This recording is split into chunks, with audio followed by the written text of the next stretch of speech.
নমস্কার। স্কোপ বাংলার পক্ষ থেকে আপনাদের সবাইকে স্বাগত জানাই। Jagadish Bose national science talent search এবং বিজ্ঞান প্রসারের যৌথ উদ্যোগে আমাদের এই স্কোপ বাংলার সূচনা, যার মূল উদ্দেশ্য হল বাংলা ভাষায় মানুষের মনে বিজ্ঞান মনস্কতার বীজকে রোপণ করে দেওয়া। আজ আমাদের সঙ্গে উপস্থিত আছেন ডক্টর পুনর্বসু চৌধুরী। ডক্টর চৌধুরী বর্তমানে কলকাতা বিশ্ববিদ্যালয়ের পরিবেশ বিজ্ঞান বিভাগের একজন সহকারী অধ্যাপক। তিনি পরিবেশগত জীববিজ্ঞান এবং দূষণ ব্যবস্থাপনায় বিশেষীকরণ করেছেন। তার গবেষণার বিষয়গুলি হল ম্যানগ্রোভ ইকোলজি, বায়োপ্রসপেক্টিং, বায়ুদূষণ, জলবায়ু পরিবর্তন, জিওকেমিস্ট্রি, জিও ইনফরমেটিক্স, আর্কটিক এবং অ্যান্টার্কটিকের পরিবেশগত অধ্যয়ন। স্কোপ বাংলার পক্ষ থেকে আপনাকে স্বাগত জানাই এবং ধন্যবাদ জানাই যে এত ব্যস্ততার মধ্যেও আমাদেরকে আপনি সময় দিয়েছেন।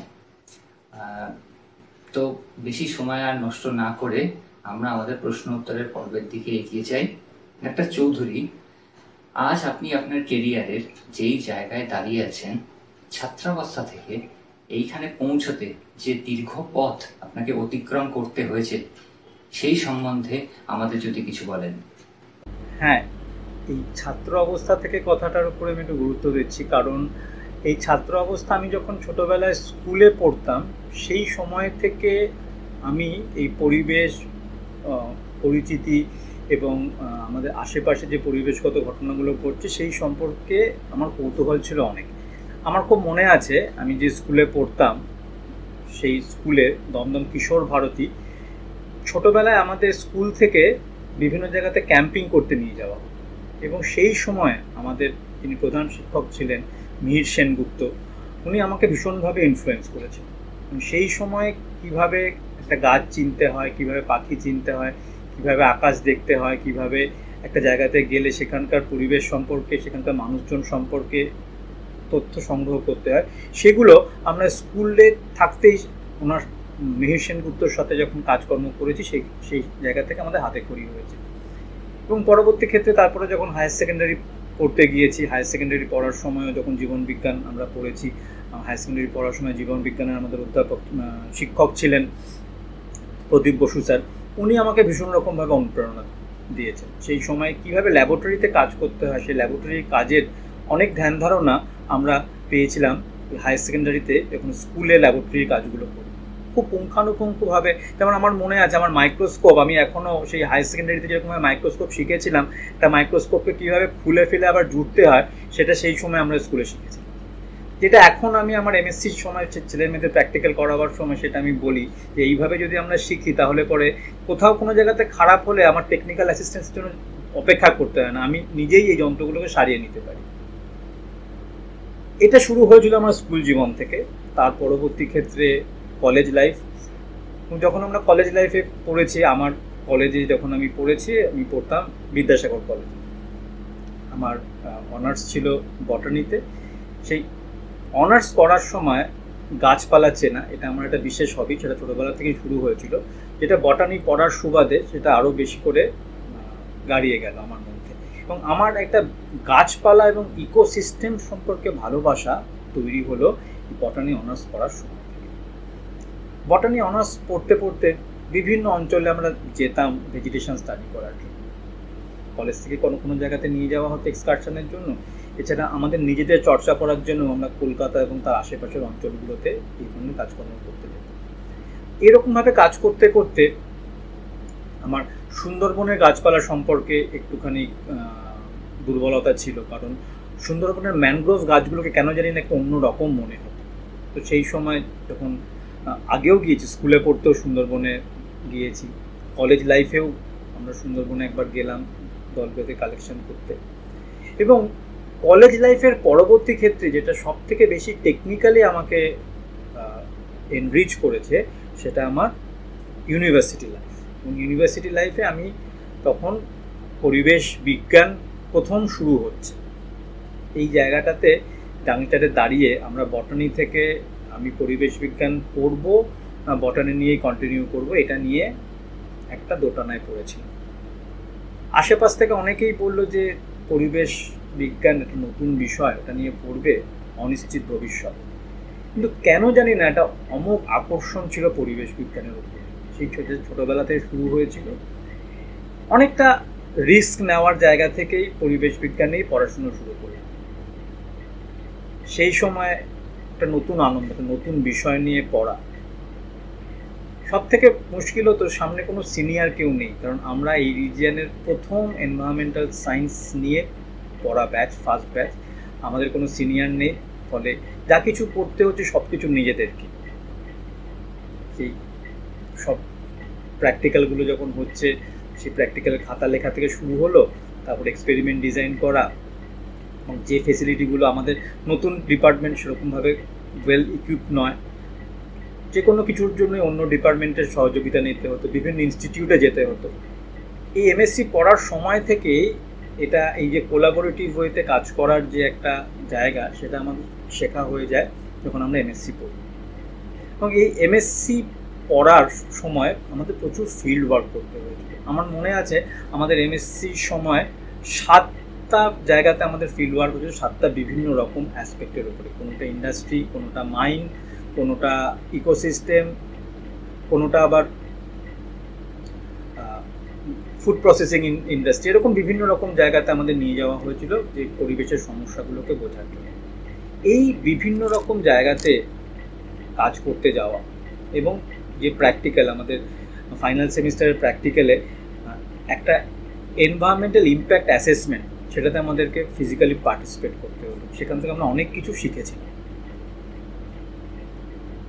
আর এমএসসির আরেকটা জায়গায় আমি বলবো, এই যাত্রা, মানে এই যাত্রাপথে যেটা আমাকে অনেক কিছু শিখিয়েছে, সেটা এমএসসিতে আমাদের একটা ইন্ডাস্ট্রিয়াল প্রজেক্ট ওয়ার্ক করতে হয়েছিল। আমার ইন্ডাস্ট্রিয়াল প্রজেক্ট ওয়ার্কটা ছিল হলদিয়ার অয়েল রিফাইনারিতে, ইন্ডিয়ান অয়েল।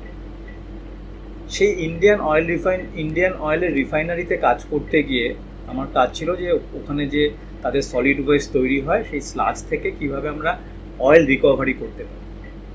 খুব চ্যালেঞ্জিং কাজ ইন্ডাস্ট্রিতে গিয়ে করা। ইন্ডাস্ট্রিতে খুব সহযোগিতা পেয়েছিলাম, এবং সেখানে কাজ করতে গিয়ে একটা খুব ভালো ব্যাকটেরিয়া আমরা আইসোলেট করলাম, যে ব্যাকটেরিয়াটা খুব সহজে এই ওয়েস্ট থেকে তেলকে, আবার খানিকটা তেল আমরা ফিরিয়ে আনতে পেরেছিলাম। এবং ওই যে গবেষণার আনন্দটা পেলাম, সেটা কিন্তু ভবিষ্যতে আমাকে অনেক উৎসাহ দিয়েছে। বেশ, তো মাস্টার ডিগ্রি শেষ করার পরে খুব স্বাভাবিকভাবেই আপনি পিএইচডি করতে এগিয়ে যান। তো পরিবেশ বিজ্ঞানকে আপনার গবেষণার বিষয় হিসেবে বেছে নিয়েছেন, তার পেছনে আপনার অনুপ্রেরণার উৎস অথবা সোর্স অফ ইন্সপিরেশন কি ছিল, সেটা যদি আমাদেরকে একটু বলেন। হ্যাঁ, এই অনুপ্রেরণার উৎসটার কথা এই আগে বলছিলাম, যে সুন্দরবনের ম্যানগ্রোভ সম্পর্কে আমার একটা ভালো লাগা তৈরি হয়ে গেছিল। সেটা ছোটোবেলা থেকেই গ্রো করেছিল। তো পরবর্তী ক্ষেত্রে আমরা যে এমএসসির সময় ফিল্ড ওয়ার্ক করা বা বিএসসির সময় যখন গিয়েছি, এই যাওয়াগুলোর থেকে আমার মাথার মধ্যে ঢুকেছিল যে যদি গবেষণা করতে হয় সুন্দরবনের উপরেই, সুন্দরবনের ইকোলজির উপরে কাজ করতে। তো এমএসসি পাশ করার পরে যখন নেট ফেলোশিপ পেলাম, তখন আর কিছু চিন্তাভাবনা করলাম না, তখন একদম ডিটারমিন হলাম যে আমি সুন্দরবনের উপরেই কাজ করব। এবং পাওয়ার পরের ঘটনাটা খুব মনে আছে, যখন নেটের রেজাল্ট বেরোলো, তো আমাদের যিনি অধ্যাপক ছিলেন, অধ্যাপক সুভাষচন্দ্র সাত্রা স্যারকে আমি বললাম যে পেয়েছি। তো বললো কালকে চলে আয়। ওই কালকে চলে আয় মানে পরের দিন গেলাম, প্রায় পরের দিন থেকেই আমার কাজ শুরু হলো। স্যার বললো কী নিয়ে কাজ করতে চাই? আমি বললাম সুন্দরবন। বললো সুন্দরবনের কী নিয়ে কাজ করবি? এবার কী নিয়ে কাজ করবি বলতে, সুন্দরবনে এতগুলো বিষয় ছিল কাজের ওপরে। কাজ করতে গিয়ে আমি দেখলাম যে সুন্দরবনের ইকোলজি, তার মধ্যে ছত্রাকের একটা খুব বড় রোল রয়েছে। তো এই ম্যানগ্রোভ ইকোলজিতে ছত্রাকের কী রোল, তাই নিয়ে আমি কাজ শুরু করলাম। এবং সেই কাজটাও খুব ইন্টারেস্টিং ছিল।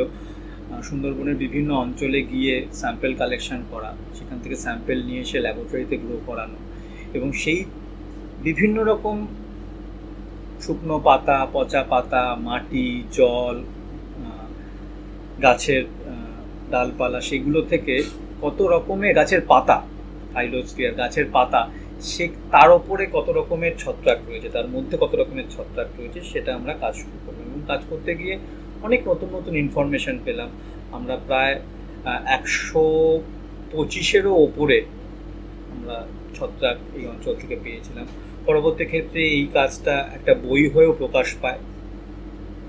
এই যে ম্যানগ্রোভ নিয়ে কাজটা শুরু করলাম, এটা কিন্তু আমি বুঝতে পারিনি যে এই কাজটাই আমি দীর্ঘদিন ধরে করব। এখনও কিন্তু আমার কাছে যারা কাজ করে তাদের মধ্যে একটা বড় অংশের রিসার্চাররাই ম্যানগ্রোভের উপরে কাজ করছে।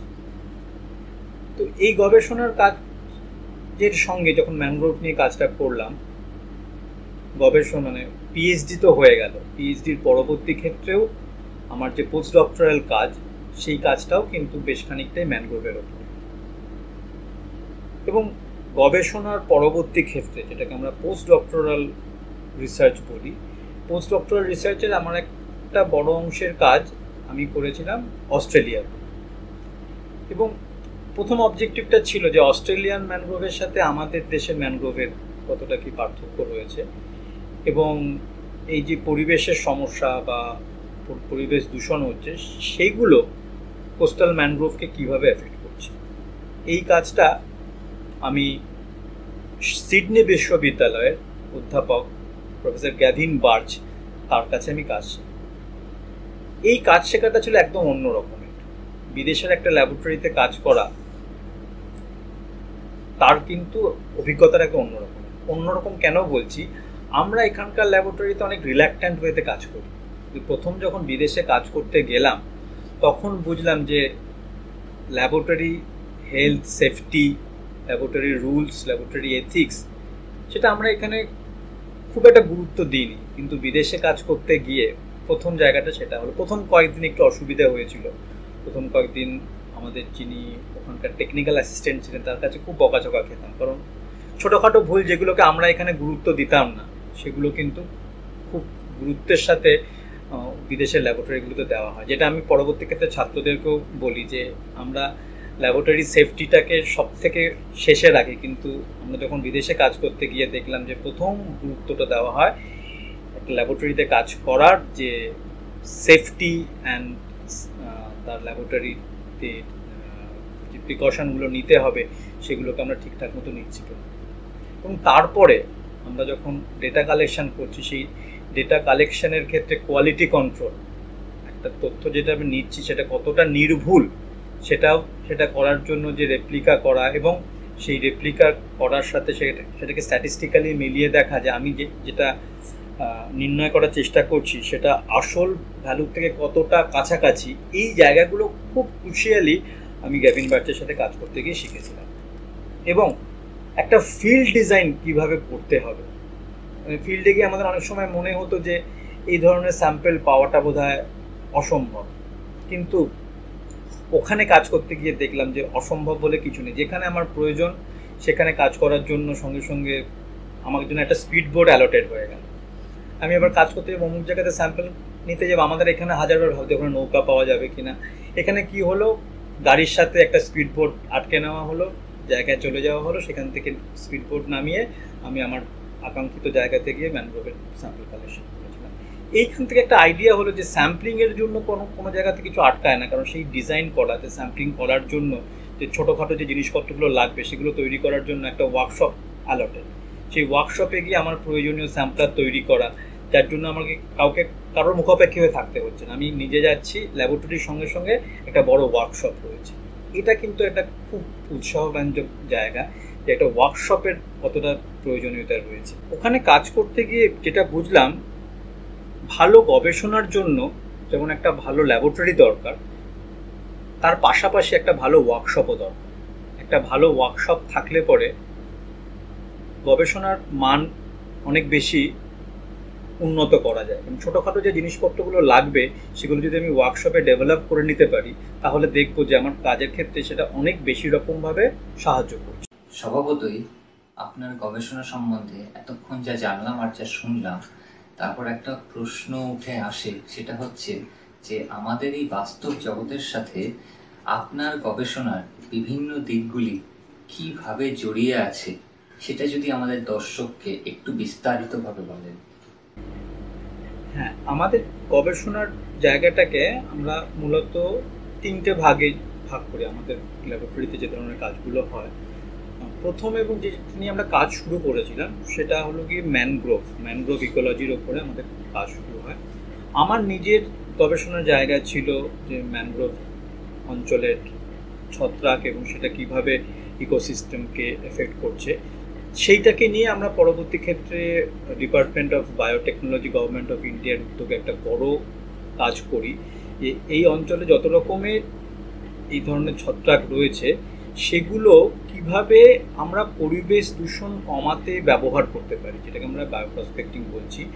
আমরা এখানে বায়ো রেমিডিয়েশন করার জন্য, মানে পরিবেশের ধরুন জলের ক্ষেত্রে আমরা যদি বলি, জলের মধ্যে অনেক দূষিত পদার্থ মিশে যায়, তার মধ্যে হেভি মেটাল একটা এই ধরনের দূষিত পদার্থ। এই হেভি মেটাল জল থেকে আলাদা করার জন্য আমরা বিশেষ করে ম্যানগ্রোভ ফানজাইকে ব্যবহার করেছি। ম্যানগ্রোভ ফানজাইকে ব্যবহার করে আমরা কিছু ন্যানো পার্টিকেল তৈরি করতে পেরেছি, আয়রন অক্সাইড ন্যানো পার্টিকেল, যেগুলোকে ব্যবহার করে আমরা খুব সহজে একটা চুম্বক দিয়ে এই সমস্ত হেভি মেটালগুলোকে এই ন্যানো পার্টিকেলের সাথে অ্যাডহেয়ার করিয়ে আমরা আইসোলেট করে দিচ্ছি। এবং এইটা নিয়ে আমার এক ছাত্র গবেষণা করেছে, এর উপরে আমাদের অনেক দীর্ঘ কাজ রয়েছে এবং এটাকে নিয়ে আরও অনেক কাজ করার আমাদের পরিকল্পনা রয়েছে। এই ম্যানগ্রোভ থেকে যে ধরনের আমরা অর্গানিজমগুলোকে পাচ্ছি সেগুলো দিয়ে পরিবেশকে কিভাবে আরও ভালো করা যায়, পরিবেশকে দূষণমুক্ত করা যায়, সেইটা আমরা প্রচেষ্টা করছি। এর সঙ্গে সুন্দরবনের যে ম্যানগ্রোভ, সেই ম্যানগ্রোভ আজকে নানা রকমভাবে বিপন্ন। একদিকে পরিবেশগত সমস্যা, তার সাথে মানুষ অনেক রকম সমস্যা তৈরি করেছে। এই পরিবেশ এবং মানুষের তৈরি সমস্যা থেকে সুন্দরবনের ম্যানগ্রোভকে কীভাবে বাঁচানো যায় এবং এর যে বিপন্ন প্রজাতিগুলো রয়েছে, বেশ কিছু ম্যানগ্রোভ প্রজাতি রয়েছে যেগুলো আজকে অবলুপ্তির পথে, সেই ম্যানগ্রোভগুলোকে কীভাবে বাঁচানো যায় তার উপরে আমরা কাজ করছি। এই ম্যানগ্রোভগুলো যদি হারিয়ে যায় সেটা কিন্তু বায়োডাইভার্সিটির ক্ষেত্রে একটা বিরাট ক্ষতি হয়ে যায়। আমরা সেই জায়গাটাকে চেষ্টা করছি।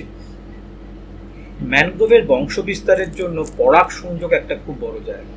ঠিকমতো পরাগ সংযোগ না হলে বা পরাগ সংযোগকারী যে ইনসেক্ট বা পতঙ্গরা যদি ঠিকমতো না থাকে তাহলে অনেক ম্যানগ্রোভ প্রজাতি তাদের বংশ বিস্তার বন্ধ হয়ে যাচ্ছে। এর উপরেও আমরা কাজ করছি কিভাবে পতঙ্গর সাথে ম্যানগ্রোভের ইন্টারাকশন এবং কিভাবে পতঙ্গরা ম্যানগ্রোভকে পলিনেট করতে বা ম্যানগ্রোভের বংশ বিস্তারের ক্ষেত্রে সাহায্য করছে, সেইটাকে নিয়ে আমরা কাজ করছি। এই কাজটা করতে গিয়ে আমরা একটা বড় জায়গাতে পেয়েছি যে এই পতঙ্গদের মধ্যে মৌমাছির একটা বড় রোল প্লে করে। এই মৌমাছি এবং সেই মৌমাছি থেকে যে মধু তৈরি হয়, এটা সুন্দরবনের মানুষের আয়ের একটা খুব বড় জায়গা। কিন্তু সুন্দরবনের মধু সংগ্রহ করতে গিয়ে প্রচুর মানুষ বাঘের পেটে যাচ্ছে, প্রচুর মানুষ মারা যাচ্ছে এই মধু সংগ্রহ করতে। আমরা একটা কাজ করার চেষ্টা করছি, WWF ইন্ডিয়া এবং বোস ইনস্টিটিউটের সাথে একসাথে আমরা একটা কাজ করেছি যে কিভাবে আমরা সুন্দরবনে হানিবি কাল্টিভেশন বক্স বসিয়ে এপিকালচার করে মানুষকে জঙ্গলে না পাঠিয়ে জঙ্গলের পেরিফেরিতে বক্স বসিয়ে সেই মৌমাছিদের থেকে মধু সংগ্রহ করে তাদের জীবিকা নির্বাহ করা। মানে এক কথাতে আমরা একটা লাইভলিহুড জেনারেশন করার চেষ্টা করছি ইকোসিস্টেম সার্ভিসকে ব্যবহার করে। এতে সুন্দরবনের ওই অঞ্চলের বহু মানুষজন খুব উপকৃত হয়েছে এবং বহু মানুষের প্রাণ বেঁচেছে। তারা জঙ্গলে গিয়ে তাদেরকে মধু সংগ্রহ করার জায়গাটা থেকে তাদেরকে আমরা একটা বিকল্প রোজগারের সন্ধান দেওয়ার চেষ্টা করেছি। এর সঙ্গে আজকে পরিবেশের যে পরিবর্তন, যেটাকে আমরা জলবায়ু ক্লাইমেট চেঞ্জ বলছি, জলবায়ুর পরিবর্তন, সেই জলবায়ুর পরিবর্তনের ফলে ম্যানগ্রোভদের মধ্যে একটা অদ্ভুত ঘটনা চোখে পড়ছে। ম্যানগ্রোভরা ফ্রেশ ওয়াটারের দিকে এগিয়ে আসছে।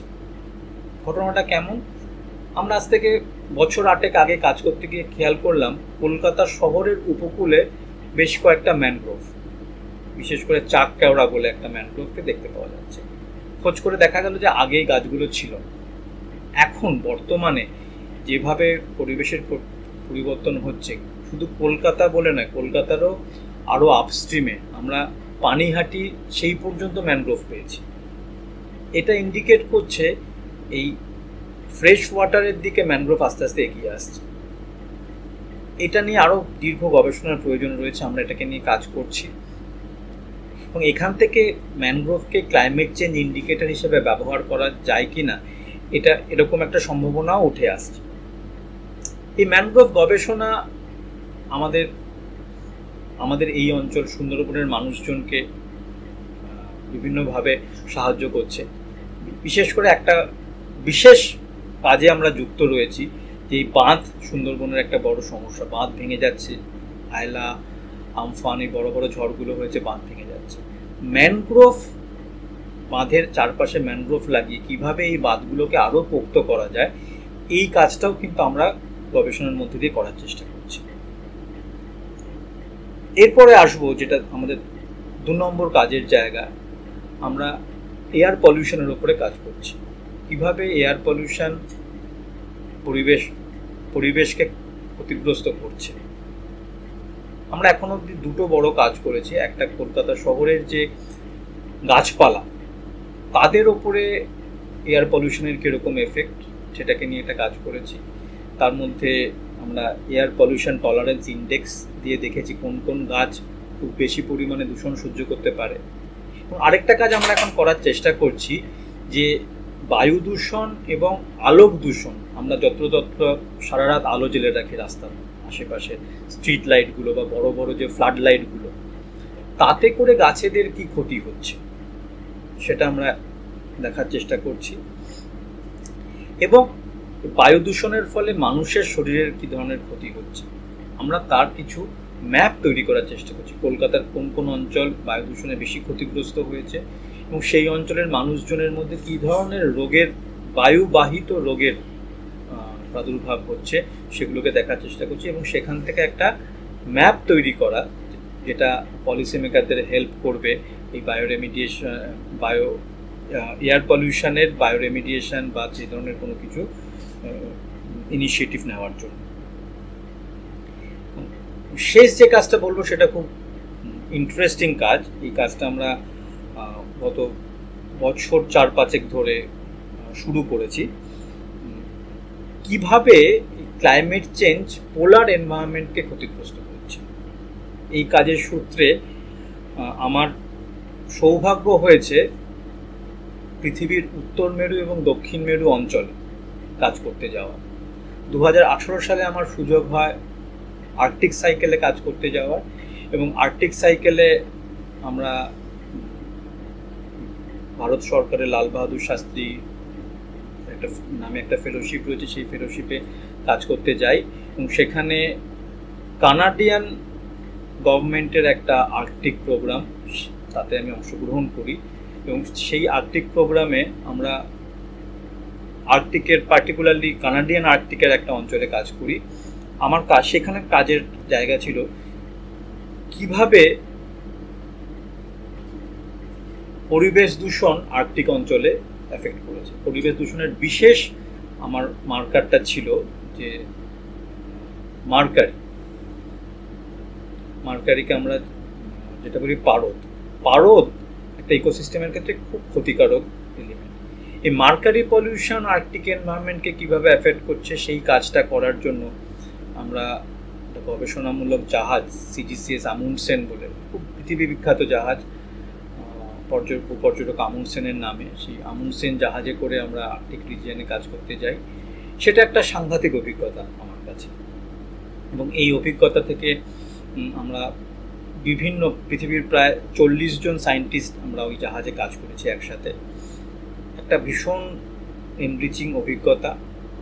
পরবর্তী ক্ষেত্রে এই অভিজ্ঞতা কাজে লাগিয়ে আমি ভারতবর্ষে যখন অভিযান করার পরে ফিরে আসি, তার পরবর্তী সময়ে ভারতবর্ষ থেকে আন্টার্কটিকা অভিযানের জন্য অ্যাপ্লিকেশন কল করা হয়। আমি তখন আর্কটিকে যে কাজগুলো শিখে এসেছিলাম সেরকম খানিকটা কাজ আন্টার্কটিকায় করব বলে প্রস্তাবনা দিই, এবং ভারত সরকার সেটা অ্যাকসেপ্ট করে এবং 2019 সালের আন্টার্কটিক অভিযানের অংশ নেওয়ার জন্য আমি সিলেক্টেড হই। সিলেকশনের পরবর্তী ক্ষেত্রে তার মেডিকেল চেক আপ, তার অ্যাক্লিমাটাইজেশনের ট্রেনিং আমাদের ইন্দো টিবেটিয়ান বর্ডার সিকিউরিটি ফোর্সের সাথে নিতে হয়। ট্রেনিং নেওয়ার পরে আমরা 2019 সালে আন্টার্কটিকা অভিযানে যাই। এটা আরেকটা বিরাট এক্সপিরিয়েন্স আমার জীবনে। আন্টার্কটিকা অভিযানে আমি ভারতীয় দলের মেম্বার হিসাবে আমার দায়িত্ব ছিল প্লাস্টিক দূষণ আন্টার্কটিকা পৌঁছেছে কিনা সেটাকে নিয়ে কাজ করা। খুব চ্যালেঞ্জিং জায়গায়, এর আগে এটাকে নিয়ে কেউ কাজ করেনি। এবং আমাদের যে জাহাজে করে আমরা সাউথ আফ্রিকা থেকে আন্টার্কটিকা গিয়েছিলাম, সেই সাউথ আফ্রিকা ছাড়ার পর থেকে আমরা এই মনিটরিংয়ের কাজ শুরু করি। এবং এই সাউথ আফ্রিকা থেকে আন্টার্কটিকা এবং আন্টার্কটিকাতে পৌঁছাবার পরে আন্টার্কটিকাতে যে দুটো ভারতীয় গবেষণা কেন্দ্র রয়েছে, আমি খুব সৌভাগ্যবান, দুটো গবেষণা কেন্দ্রেই বেশ দীর্ঘদিন থেকে কাজ করতে পেরেছিলাম। প্রথম গবেষণা কেন্দ্রটি মৈত্রেয়ী, দ্বিতীয় গবেষণা কেন্দ্রটি ভারতী এবং মৈত্রেয়ী, এই দুটি গবেষণা কেন্দ্রেই আমার থাকার সুযোগ হয়, ওখানে কাজ করার সুযোগ হয় এবং তার আশেপাশের অঞ্চলগুলো থেকে স্যাম্পল কালেকশন করা। এবং তার মধ্যে যেটা অনবদ্য অভিজ্ঞতা, ভারতী রিসার্চ স্টেশন থেকে প্রায় 20 কিলোমিটার দূরে একটা পেঙ্গুইন রুকারি, সেই পেঙ্গুইন রুকারিতে আমার কাজ করতে যাওয়ার সুযোগ হয়েছিল, যেটা আমার জীবনে একটা অন্যতম স্মৃতি, যেটা এই পরিবেশ বিজ্ঞান নিয়ে পড়েছিলাম বলেই হয়তো আজকে এই অভিজ্ঞতাগুলো সংগ্রহ করতে পেরেছি। তো আমি তখন আমার মনে পড়ে, যখন আমাকে অনেকে পরিবেশ বিজ্ঞান নিয়ে পড়ে কি হবে এরকম একটা ভয় দেখিয়েছিল, সেই চ্যালেঞ্জটা নিয়েছিলাম বলেই আজকে হয়তো এতগুলো অভিজ্ঞতা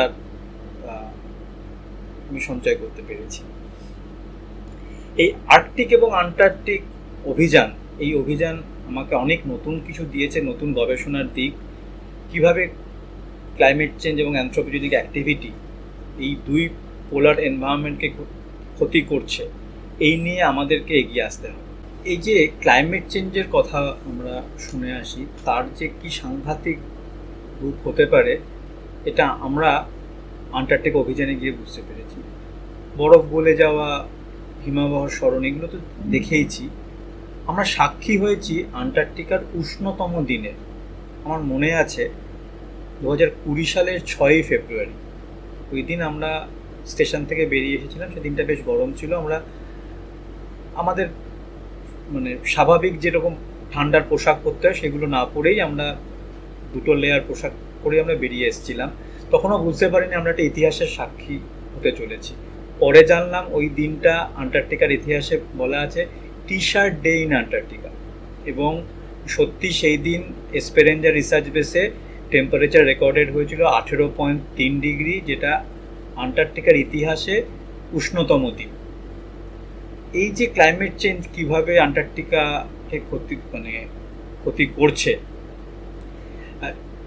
এটা আমরা রিয়েলি ফিল করেছি।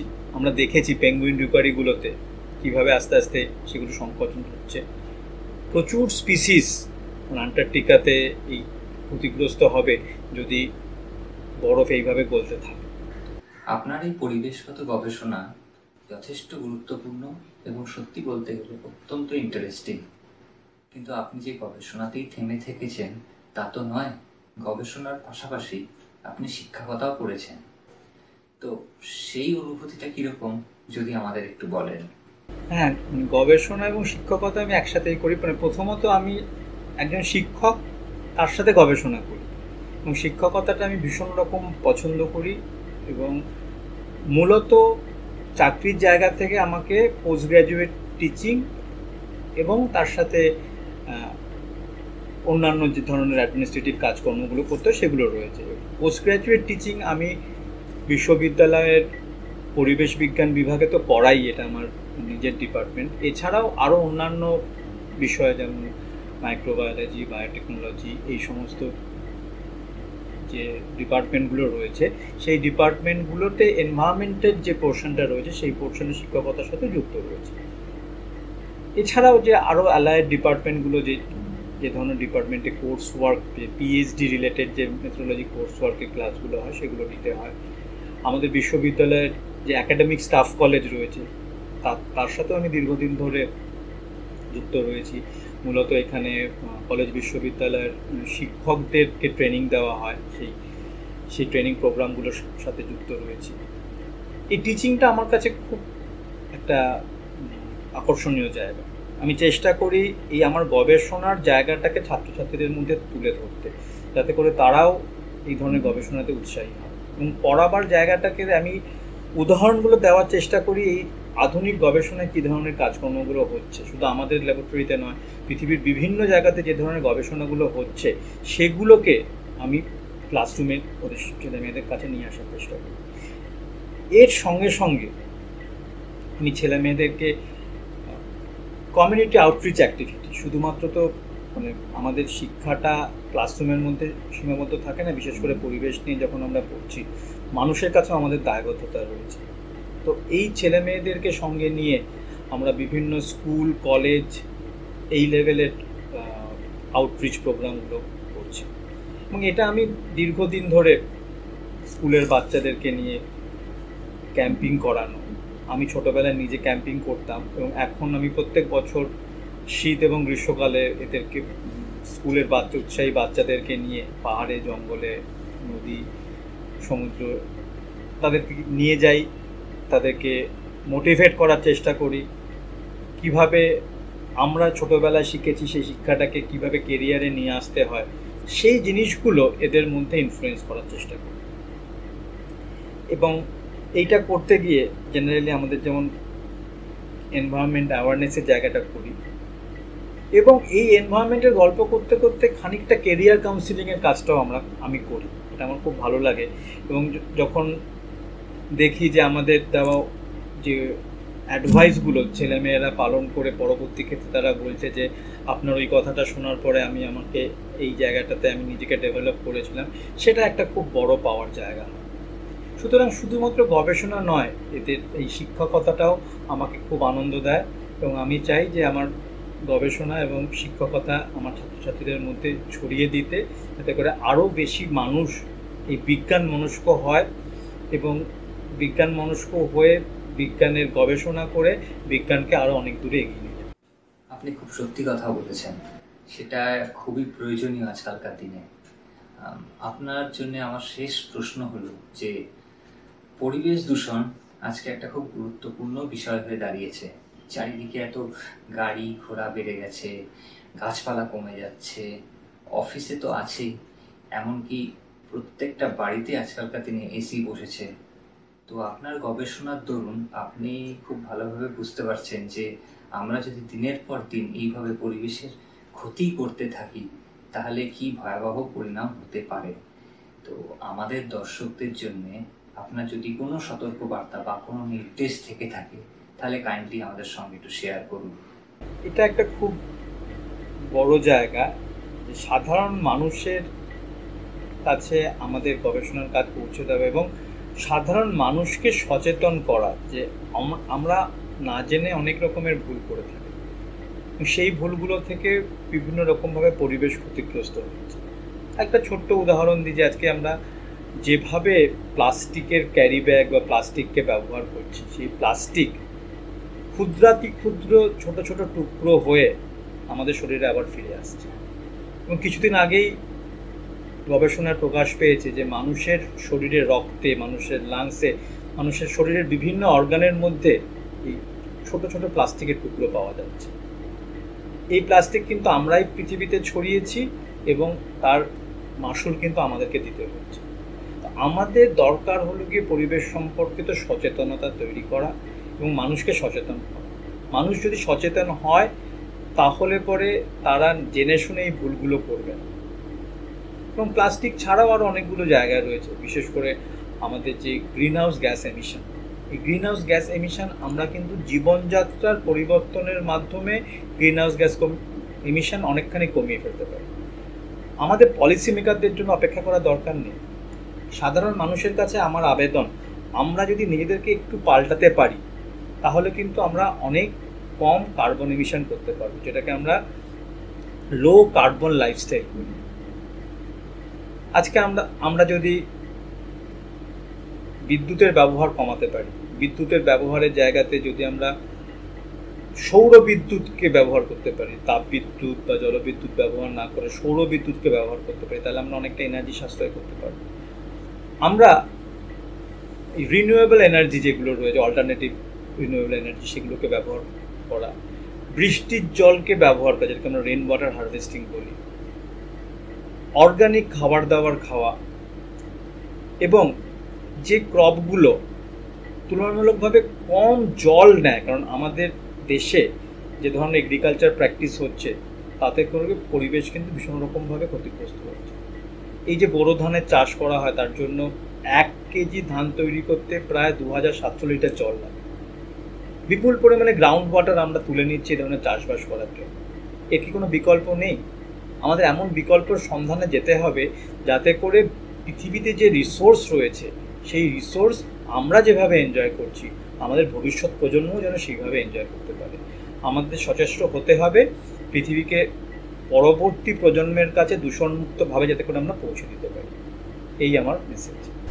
অসংখ্য ধন্যবাদ ডক্টর চৌধুরী। আজকে আমরা অনেক গুরুত্বপূর্ণ জিনিস জানতে পারলাম। এতটা সময় আমাদের দেওয়ার জন্য সত্যি আমরা খুব আনন্দিত। আজকে আমাদের প্রোগ্রাম আমরা এখানেই শেষ করছি। নমস্কার।